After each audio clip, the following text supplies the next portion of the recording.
come within this division.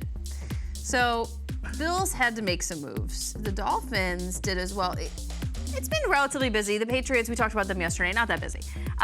But are the Jets the AFC East team, do you think, that has improved the most so far this offseason, Peter, with the moves that they have made at the bottom of the screen? Yes, and I love what they did with their offensive line. I think Mike Williams is a great addition. A 1 year, $15 million deal. You know Mike Williams is rap. When he's healthy, he's one of the best in the league. He can still tower and is a former first-round pick who could still do it. But to finally invest money and actually go all in and protect Aaron Rodgers is the most important piece for this team, especially if he's 41 coming off an Achilles. The trade for Morgan Moses, the signing of Simpson, and then the big signing of Tyron Smith. You almost redid your entire offensive line in one offseason, which is incredible. Now, what I think is most important for the Jets, and I know they've just thrown out money to Tyron Smith and Mike Williams, and Joe Douglas is like a dealer up there of the cards saying, here, you want this, you want that. How much are we investing in a training staff? Because you just brought in Tyron Smith, who's missed significant time. You just brought in Mike Williams, whose career has been just marked by injuries. Alan Lazard is on that team. You've got a lot of different guys. We've seen this Jets offseason before. Big, shiny veteran. We're doing all it with the big names. They've got great social media. We know it all. But the player is out in week 2. Don't do it. The player is done in week 3. And we've seen it. And Rodgers was just one of several veteran injuries last year. So to me, on paper, March, Jets kicking butt. They did this in a smart fashion where they didn't jump out of the gates right away. They chilled for a couple days. And then they saw what was the marketplace. And let's not get a guy that everyone else is bidding for, but let's get the guys that make sense value-wise.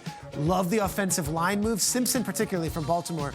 Younger guy, not everyone knows his name. He's a tremendous guard. You put him with Elijah Vera Tucker. There's a nice, core up front with Tippmann that they can protect Aaron Rodgers. But training staff, whatever they're getting paid, pay them more or recruit the best in the country, because that's what the Jets are going to need more than anything this year. Jets training room is sitting in there and they're hearing Peter Strickland. What the hell is this guy talking about our training room for? We're doing our job. Paid. I want to get him paid. Get him paid, okay. Invest. I love that. And I look at all of that, what was on the screen, and you talked about the offensive lineman. The Jets also have the number 10 pick in the draft as well. So, yeah, we talked about the New England Patriots being responsible this year, not really making any moves.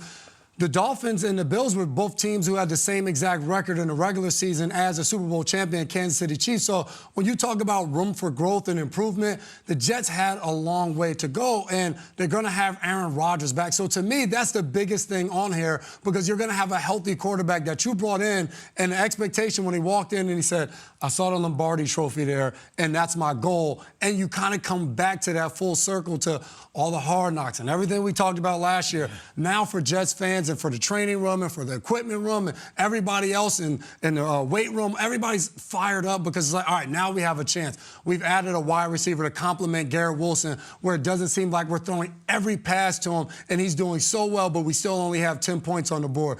It's an exciting time. I think, to your point, when you say, hey, it's just on paper, Nathaniel Hackett came over last year. I know Aaron Rodgers went down, but the offense really couldn't figure anything out moving forward. So now, all right, we have our offensive line. We have veterans there. We have young guys. We have it set. We have Rodgers back. We have a new receiver in the room.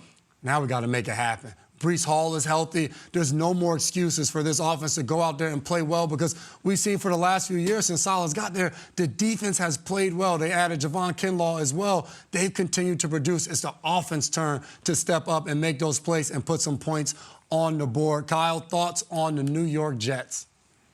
I just think NYJ Matt is a hero. I absolutely love I'm going to go back to NYJ Matt. Can you imagine? Let's think about this. Being in the New York Jets PR, media relations, and social media department, that is your job every day. They've had a year, man. Can you imagine the last 8 months, what their life has been like? Rodgers is coming. It's all right. We're going on Hard Knocks. That's going to be a lot. And then immediately, our offensive coordinator is annihilated. It's a massive public story.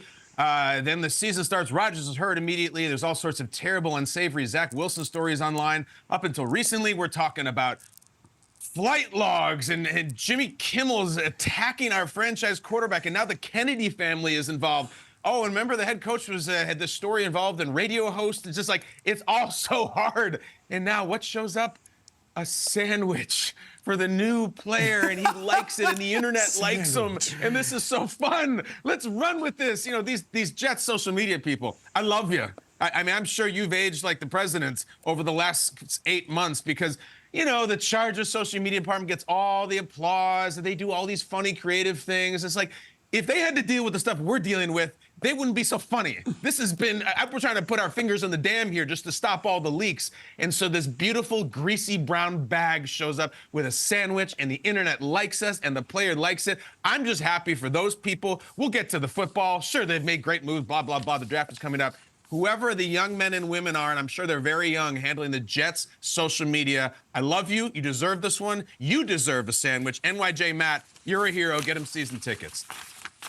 Love it. So he changed his X bio, yeah. NYJ Matt. He said, "What a day. Love you all. Let's go win a Super Bowl." And now his first sentence in NYJ_Matt, because if you go to just NYJ Matt all the way through, his guy's got like 26 followers. NYJ_Matt, legitimate first line is sent Mike Williams a breakfast sandwich. And he's also engaging with people that are saying Jadeveon Clowney, what does he get? Now he's going to get shortchanged. So I think we're onto something here, and we are very much into it.